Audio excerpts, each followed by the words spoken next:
time away from your family and friends and come over here to our town hall meeting. My name is Steve Michike. I live on South Tanner Road with my wife. I've been there for 35 years. We're part of a core group of people that came together real quickly to organize opposition to what you will be introduced to tonight. A lot of you already know what's going on in the community because you've been to some of the town hall meetings that the county has put on with the developers. Let me tell you what this meeting is not. It is not a meeting generated by the county. It is not a meeting for the developers to tell you that this is the best thing since sliced bread. This is a meeting of a group of people that came to oppose unreasonable development. And as a result of that, we've tried to reach out in a very limited amount of time that we had to as many people from the Christmas area to the Avalon area, from McCulloch Road area to 419 up into Chiliota area. And if you look around, you see that there's been a lot of people that have showed up tonight.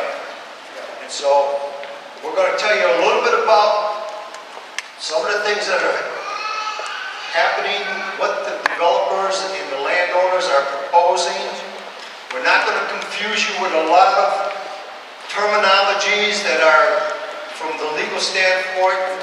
We're going to have a small presentation, and then we're going to have an opportunity to tell you what some of the things we've done already on your behalf and on the behalf of the people that come together. And we're going to have time for questions and answers from the community. This is your town hall meeting. This is the way the democratic process is supposed to be. This is your time to get involved.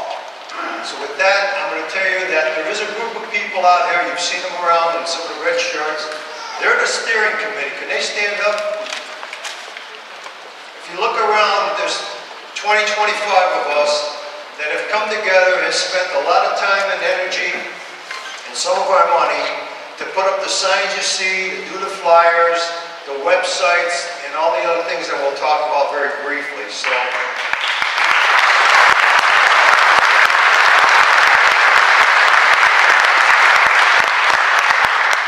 So with that in mind, what I'm going to do is turn over the meeting to the formal part of the presentation with Debbie Parrish. My name is Debbie Parrish. I am our Lake Picket Community Organization president for the last 12 years. Been pretty active on this side of town. And I'm also the chair for the Lake Picket Advisory Board that's sponsored by Orange County. And we are an active member of the Rural Settlement Alliance. And what I'm going to do is try to walk you through some of the things that are coming up on agendas and what we need to do, the formal part. Now, do most of you have an agenda plan with what I'm going to use as talking points? Is there anybody in here that has nothing? Mike, do we have any more? Or RJ? Right here in the middle, please. Because I do want you to take notes. And if you bear with me for a minute, I need my laser pointer because I took out my ink pen. Okay. First of all and foremost, I want to say thank you to my home church, which is River Run Christian Church. They have been supportive of every community meeting we've ever had, and it doesn't matter what the topic is about. You know, they can't take sides on different things that affect the east side of Orange County or Seminole County, but they've never turned us away. So I want to say thank you to them and our audiovisual people in the back for the continuous support. And Steve was right. We formed this very rapidly. We fought Rybolt when it occurred 4 years ago, and it was a small key group of us that coordinated those efforts, and we got the job done. This time, we have an amazing pool of talent, I have to say this, that is unbelievably terrific. And Steve is our group leader. I'm a helper.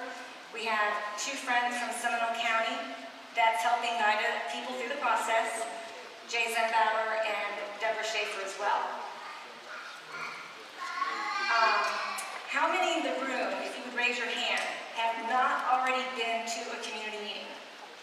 So if you've not, right? Perfect. So I'm going to go into a little bit more detail, and hopefully not too dry. What's brought us all together, and let's see, if you could flip it to the next slide for me. That's perfect. Now, if my glasses would just work, that's even better. Oh. All right, this defines the subject area. And if you notice, everything in the subject area, and it's kind of hard to see this, is addressed around the University of Central Florida. And that should not be a surprise to you because that's exactly what it was 4 years ago. They're calling this Lake Piggott North and Lake Piggott South. 4 years ago, and this still is the old Bible Ranch. What they were encouraged to do was to align themselves with the 3 big property owners here in Piggott South and unite together to do a text amendment that would change the comprehensive land use plan and allow for the rezoning and a new category in planning. And I'm saying this slowly because I have to tell you this is so above my head. And when I went to planning meetings, the words they used, the acronyms that they used, it's enough to, and then you want to try to translate to the public. So they have the right to develop, by the way. And as Steve said, we are not in opposition of development, not at all. We want it done responsibly, right? And so, coming to that, and going back over here. Here's the ranch, here's Tanner Road, Corner Lake Development, Cypress Lakes, and then you've got Lake Piggott, and 419 Chiliota Road intersecting it, McCullough, which is kind of difficult to see, but in a later graph, you'll see what I'm talking about. It will intersect the community right about here. And no, I'm not nervous, but lifting my arms up, this isn't what I wanted to do. So, we want to address several items. The applicants, their justification statement actually suggests that development pressure in the area that I pointed to is partially related to market demand for residential association with employment and student growth with UCF. Well, we know that's not quite right. I can talk real estate all night with you, but I'm going to say that at BCC. And as far as student growth goes, well, we know that that's actually not correct either. It has slowed down. And developing properties really shouldn't be tied with student growth. That insinuates other things that may or may not be accurate. The proposed text amendment that our Orange County Planning Department has been working with diligently with the applicant. It's incumbent on the applicant to do this, but they have had a lot of guidance from our Orange County Planning Department, is a response to the applicant's thought that there is a need, if I am making sense. And at any time, if I'm going off tangent, y'all gotta stop me. So, again, we go down to north and south, and you will notice that these, and it's not really good on the map here, you can't see it, but right here, that's a rural settlement, rural settlement, rural settlement. There are 5 rural settlements around it. These areas, according to the comp plan, are in an RSA, a rural service area. And what that means, the RSA is a portion of the county that's not within an urban service area or within a rural settlement. So the land that's located in the RSA is generally limited to 1 dwelling unit, 1 home, per 10 acres. And that's the most restrictive residential that was ever adopted in the comp plan. So it is no surprise that they want to make a change. What the applicant has proposed is a text amendment that would create a whole new definition, if you will, in the planning world. And it's a rural transition area. And what that means is exactly what it says. It would transition from rural agriculture, which again is 1 dwelling unit per 10 acres, and rural settlement, which a lot of us have, that's 1 to 1. And from that point, it would result in a rural service that could go from low density into a higher density. It's the best way to clarify that. The rural transition itself would officially permit up to 2.6 units, homes, per net acre. So that's less, gross less water bodies and uplands. So the 2.6, the larger, would be on the outside, and then they would grow in. This is this new thing in planning that they're teaching, so that they would grow in. And eventually, to reach the numbers that the applicant wants, they could grow in to 12 units per acre. And I guess to give you a picture, that's called a townhome development, maybe an apartment building. That's how you get to 12 units per acre. I'm one of those visuals. I gotta have that, okay? That even wouldn't be 12. But part of this requirement is that there has to be enough land to support 600 homes in a neighborhood. So, here's how they did it. They divided it up. You're going to have 4 neighborhoods in here, and then more down here. And I'm going to clarify what that all means in a few minutes. And I'm actually going to skip over some of my fancy words here, because you're going to have a chance to ask questions later. In areas where there have been environmental studies, all right, well, right here, you know what's right here, right? That's the Econ River. It's an environmental area. What's been determined is that to protect areas like that are protected, that are environmental, is that they can allow for clustering. This should not be a new word for many of you. We've already experienced that in previous growth plans. And what happened was in 1980 and 1985, the growth management plans attempted to deal with existing developments and approvals in the traditional rural areas. The 1991 comp plan, the comprehensive land plan, recognized that in order to manage growth and provide adequate services, the county would need to limit development in a rural area. There were very few exceptions to this, but they do include Corner Lakes. In 2005, Corner Lake and Lake Pickett were established as separate rural settlements, although both had existing subdivisions approvals and were vested. So here comes the new word, entitlements. We already have lands that have not been built on, but they can be because they were entitled. And Jay Zimbauer, you know all about this, so you know to go shoot one off at me up here if I go in the wrong direction on this, right? Okay. So these entitlements are there, and they will eventually be built on. And what the applicant is proposing to do is the 2 subject areas, Pickett North and South, they don't have entitlements. So there is why they want to do a zoning change. Next slide, please. This actually gives you an idea of what the developer wants to do.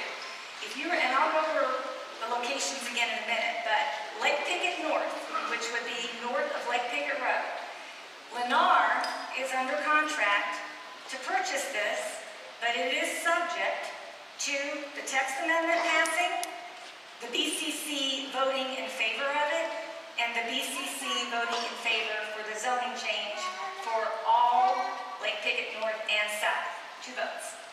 So Lennar, they actually started out at a higher density, and through the last couple of months, between community meetings and the reactions that people had, they have lowered it to a density on average of 1.9 with 2,000 units. Now, how they get to that number, again, it could be 1 lot on an acre to start, it could be 2, and eventually there may be townhomes. We don't know. This is down the road. The other 3 developers that are Lake Pickett South, well, if you look, it's about the same size in property. They're going to make up the balance, which is 2,961 units. Could be single-family homes, townhomes. It's all up in the air. And the likelihood is, it is exactly what I'm going to tell you. If we could go to slide 3, please. I pulled this Oh, I meant to tell you this, by the way, in the beginning. Every slide I am using has come directly from Orange County Planning or from the applicant themselves in presentation. So I did not reinvent the wheel, make up anything. I pulled my facts from the planning report because I want to make sure I am saying accurate information and that there's nothing being that you're not hearing something that's not correct. So, going to this came from the report, the staff.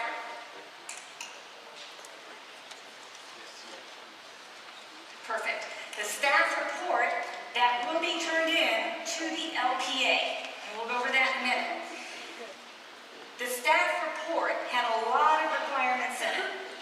And I was asked not to show you the concept plan because it's going to change, but I am in a minute because what I want you to pay attention to right here is this, and this. All right, this is supposed to be a park. This is going to be an elementary school. This is the middle. You got Lake Pickett Road, Chuliota Road. You have a 4-lane entrance coming in from Chuliota Road. There are very few elements in the text amendment that call for it to stay on a concept plan the way it's presented in the text amendment. And the wording in the text amendment is that the location of the schools, the community centers are approximate, but they have to be very close to where they're actually going to be. So, when I go to the next slide in a second, this will all come together for you. Let's define a community center. Most of you who live in a planned unit development that have a community pool make an assumption that that is what is a community center. This is not the definition of a community center according to the text amendment and planning. The definition of a community center, it says it must be limited to a maximum of 50,000 square feet of non-residential use. What does that mean? It's permitted to include commercial, employment, residential, lodging, and civic uses. Dwellings shall be permitted but not required above the ground floor of a non-residential use. So to make that sound reasonable in English, my first thing when I read this was I thought the flats in Avalon, right? Apartments above shops. Is that going to happen? We don't know that. But again, here's a community center. And look at the sizes. The big one here on Tanner and 50. Okay? So I wanted to point that out. Now if we could go to the next slide, please. This is the most recent concept plan that was put out by the applicant. What you need to know right now, that this is not going to be the end product at all. But the reason I used this is I used whiteout because I wanted to show you from the map you saw before.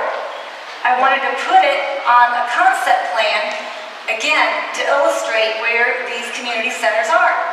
So when you look at Chuliota Road, you have something here they call large lots and large lots. Yeah, that's true. Those are privately owned 5-acre spreads by a couple of homeowners. You have a large lot here, which is owned by the owner that owns the ranch. You've got another area here that consists of, I believe it's 4 big 5-acre property owners. You've got Innisbrook, Lucas, across the street, of course, all rural country estates, which means at least 1 acre. The only 1 acre across the street is Pickett Cove, and that's high and dry. The rest of us all have 2 and 5. You continue down the Lake Pickett Road. Again, these two, you've got Fontana and Mandalay over here, which is not addressed. Everything in there is a minimum of a 1/2 acre. You've got Lucas. They're all 1 acre. You have the new development, the reserve. They're between a 1/2 and 1 acre. And then you've got all these people on Lake Pickett Road that have got acreage. And up and down, Tanner Road, north and south, their own land. How do you transition and show that you can build smaller properties adjacent to these larger ones, which is what they are proposing to do. So again, the key thing here is the community center locations, because we know that's not going to vary much from plan to plan. But the rest of this, absolutely.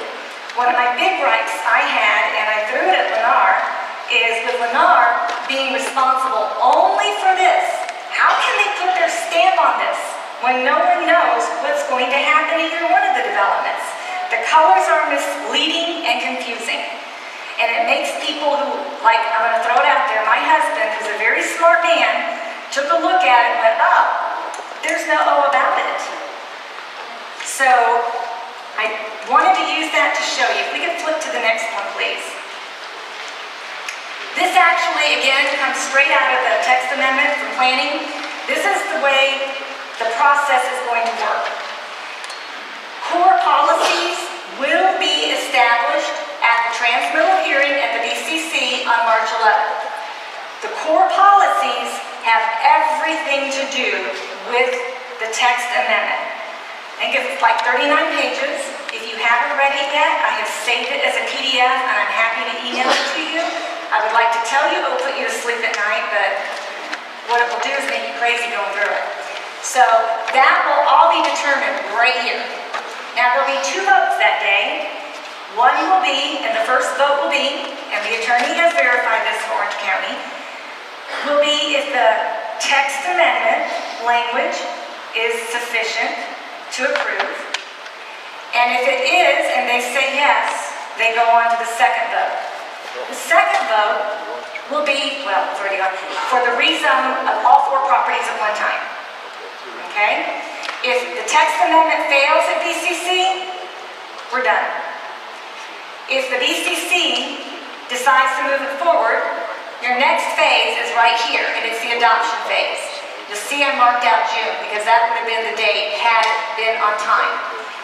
Well, this is also a very unique phase to this project. In all fairness, I have to say this.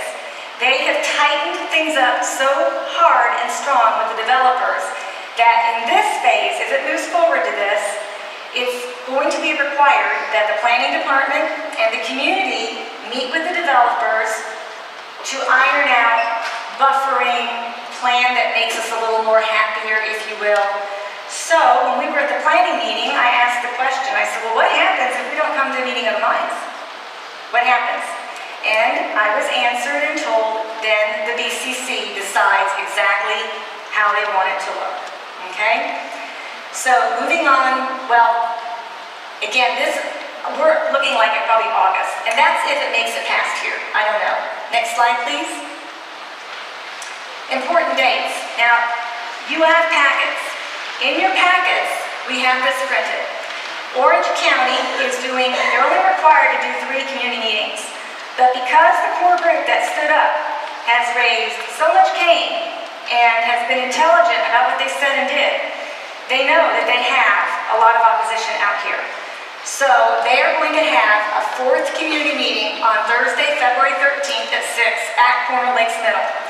Now I have to tell you, right, I've been to 2 of those meetings. In the planning report, on the very first page, it says an average of 80 people attended those meetings. There were a lot more than 80 people at those meetings. I saw a lot of you there as well. They put these numbers down, guys, and the only way they get it is when you sign in. And what I would like to propose to all of you is that you come, and I quite frankly don't care if you stay 15 minutes, 20, but put your name down and your address so that we can be counted on the report. That's what's critical about this particular meeting. The next one is the LPA. Well, this is what we know. We know for sure that the applicant, whether they are approved or denied, they will move it forward to the BCC. At the LPA, yes, we do need to have a small core of key people there that can stand up and say that their community is opposed, blah, blah, blah. When it gets to the BCC, we need bodies. If I had my way, all of you would be here, okay? You need to be there. And these are, by the way, approximate times. And what's important to know is when you have a subject as controversial as the one that we are facing right now. It'll never start on time. It'll never last. If you think you're going to be there for an hour and walk out, no. Those of us that did the ride roll deal at the LPA 4 years ago can tell you some of us left at 1:45 in the morning. It was a bad night. At the County Commission, this is going to be a long, if you have little children, make plans if you can come and support. But the point being, we need you at this meeting. You need to be there early so you can get parking, and most importantly, we want to have you get a seat. Because make no mistake, the applicant will have a bunch of people there, and we don't want to walk in and see a bunch of suits taking up our chairs. We want red shirts, red clothes in there, so that the BCC, the county commissioners, can look right out in the audience and they go, holy smokes, these are people that took time off from work, drove from East Orange County, and they're here because they're not happy about this project. We need them to pay attention to us. So we humbly, the group requests that you come to a minimum of those 2 meetings, and that those of you that can make it to LPA, go ahead and come there. If nothing else, it will be a learning process for you. One of the other things I want to mention is as well, here, and it was actually on the last slide, during the core policy and during the adoption phase, another new item in the adoption phase is that this group has to show the county how they propose to pay for this. We know our roads are impacted. Those of you that went to meetings, they're failed or failing. The applicant is only responsible for repairing or updating a road that they impact. The stuff that's already been bad and failing, they don't have to take care of. So they're working on private road agreements. The only money that the Orange County has funded for our end of town, there's only one intersection, and that's the intersection at Lake Pickett Road and Chiliota Road. There's no money for anything else. State Road 50, FDOT, we've been told it will be 6-lane by 2019. I have a personal friend that works at FDOT that rolled her eyes and told me 2021. So there you have it. And if we go to the next one real quick, I'm going to whip through. These are also in your packet. Contact information for your county commissioners. Steve's going to tell you what we need you to do, but we do need you to reach out. They need to hear from you, because when they hear from you, they pay a lot more attention. And I think the last slide for me, oh, keep going. Yep, that's Seminole County, which Seminole County residents, very important. Reach out to your commissioners, because they can go across county lines and say things. And Jay can expound on that. And then government, don't be afraid. Reach out to our House representative. Reach out to the governor's office. The more people that hear our voice, the better. And I think the last one, which is broke up on a couple of them, this is in your group. This is the contact information for the members that are representatives of various communities that have stepped up to the plate, that will work with you on petitions, that will supply you with the information needed, and we're hoping that by the end of the night, we're going to have other representatives from other communities. It's hard to get the information out. The core group, look at how many people are in here. We really got it out. But there's probably 10 times as many of you that have no idea what's going on. So everybody in this room needs to take that responsibility to reach out and get the information to them. And with that, I tell you personally, all the work that we did with Bible 3.5 years ago, you have no idea. Steve, Jeannie, RJ, University Estates, Maria, and many others, they are your hard-working crew. I've told Jeannie before, one of the smartest ladies I've ever met in my life, and she should have been up here doing the planning part. And they've been busting their tail for you. We need your help to get the information out and to help do some of the work, which I guess Steve is going to explain. And that's the end of my part. Thank you.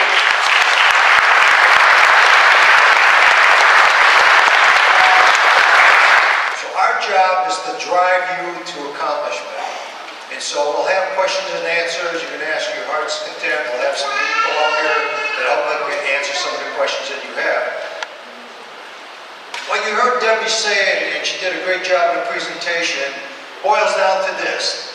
At this juncture, the only thing that these people have to show the county There's this conceptual plan to try to get them to change the zoning to allow for more dense zoning inside, more dense housing inside of the property that they're looking at.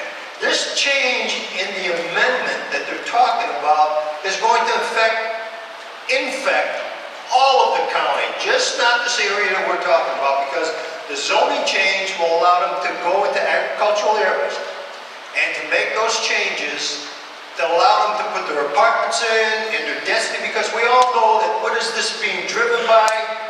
Money. Simple money. The more I can make, the better it is, and the heck with everybody else. That's the American way. So here's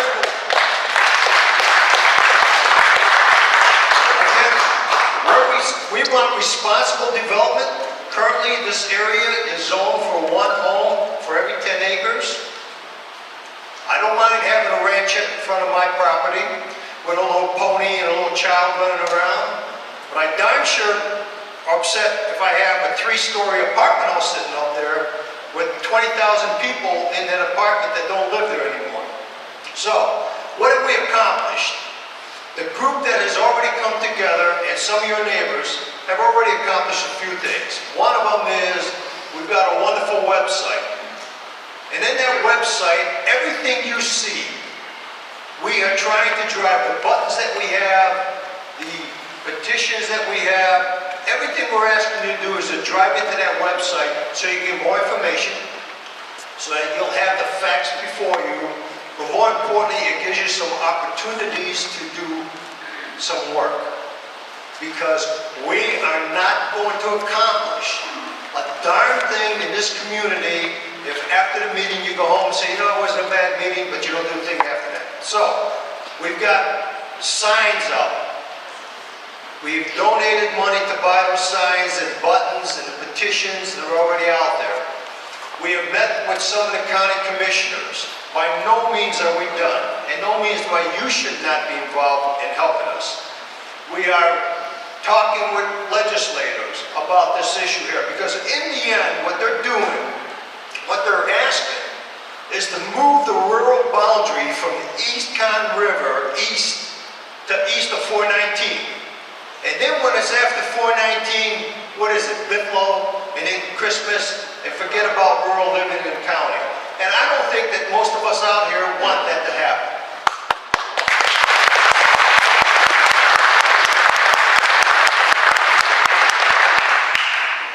But I'm going to tell you something.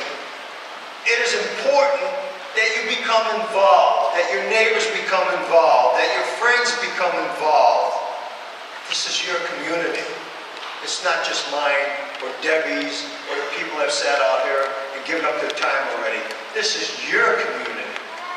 And if you allow them to do what they want, then we're part of the problem and no longer the solution. And I'll tell you what I heard, and you hear all the time. You're not going to stop them. You're not going to change them. They're going to do what they want. Too much money. And if we go back home and don't do anything, you're absolutely right. That's the naysayers in this group. What we want to do is mobilize you. So, one of the things you've seen on television a little bit is a sign waving. Heck, we've been out there in the rain. Ain't the best time in the world. We've been out there in the dry weather. We've been out there sucking the fumes up. But it's getting smaller and smaller because the same people are doing it all. So we need volunteers. Bill Lutz, where are you? Bill. Bill is in charge of our signs. He is the de facto treasurer, by the way, and we trust him because he used to work with me a long time ago in a little place called the Police Department in Orlando. Bill? Okay, just a minute here. These signs are very important. It's a major reason that we have just about 2,500 petitions now. And these petitions transfer in the will of the people, tells the politicians what the will of the people is in East Orlando, and what their will be when they vote in the future. So the signs are very important. We're going to ask you at some point here to volunteer to help us with signs, volunteer to help finance signs, because this is a battle against uncontrolled growth. Now we're trying to concentrate on the areas, the arteries that surround this proposed development: Lake Pickett Road, North Tanner, South Tanner, State Road 419, East 50. We need permission to place signs in certain locations. If you have a house on one of these roads or a business on one of these roads, take a sign, you've gave the permission. If we're going to try and get permission to place a sign on East 50 at a business, we need to get permission. If you know somebody you can ask to get permission, do that and get back with us, and Jimmy Hester will put up a big, large sign there. We're going to keep on the process of these signs are showing the will of the people in East Orlando. We have 13 large signs now and 200 small signs. We spent about $1,600 so far. The small group has spent that amount so far. We're going to pass a hat a little bit later. If you have some money you can share for these signs, do it. We also need sign waivers. This is where we get on East Colonial or some of the other roads and we hold up the big signs, and we're trying to get people to sign these petitions, and this has been the best method we found so far to get them to sign the petitions. Our goal is to get to 5,000 petitions, voters, on East Orlando. So we're going to have to be on the road a lot more to do that. We're just about 2,500 now. We'll be working the rush hour in the morning, the rush hour in the afternoon. We'll be doing a rush hour this Friday afternoon. Those that are able to go with us, contact me and we'll set that up. So we do need volunteers. Volunteers to get us permission, volunteers to help us waive signs, volunteers to help purchase the signs. And we'll pass around a couple clipboards here that has different kinds of volunteering that you might consider doing.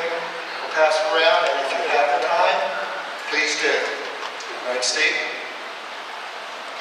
Just run by row, and then keep passing it back to that way. If you're so moved and so inclined to join the church, this is a perfect setting. Please volunteer. You know, and give us your time, give us your energy, because that's what we need.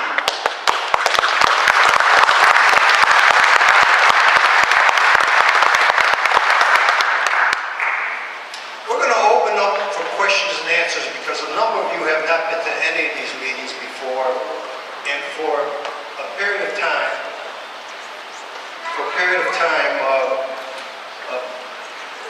this might be new to you. Hey, I'm Jeannie McKnight, and as Bill said, you are the voters, you are the voice of East Orange County, East Orlando. We need our joint voices to be shared with our county commissioners. That's the purpose of our petition. So thank you to everyone who signed it tonight or online, and if you have not signed it, we can pass.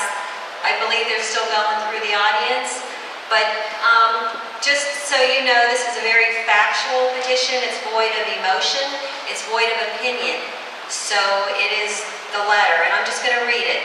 I oppose the text amendment to the 2010 Comprehensive Land Use Plan, which creates rural transition zoning, which will allow residential and commercial development at a higher density and intensity than is currently allowed on the properties being proposed as the developments Lake Pickett North and Lake Pickett South.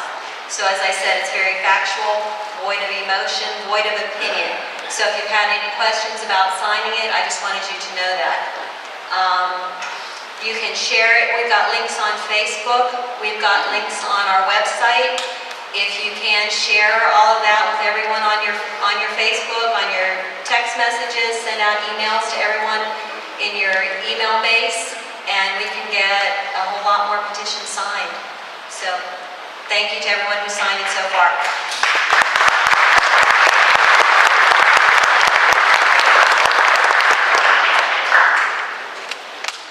When we open up the meeting for this portion of the meeting for your questions and answers, what we really want to hear is from the people who live in this community. We don't need to hear about from the developers who are going to try to sell us another slice of bread. We already know that. We certainly haven't had any representation from the county. We haven't invited anybody here from the county. They have their dog and pony show that they control. You know, but in the end, what this response is to is a vote. And it's your county commissioners that hold that vote. And it's to them that we need to make sure that they understand that we speak as a community. Our family trees have branches. We all don't chew tobacco and have no teeth. We don't live in what they demonstrated many times to say the Bithlo area. Like, God forbid, there's bad people who live in Bithlo. There's a ton of good people who live there. Hard-working people.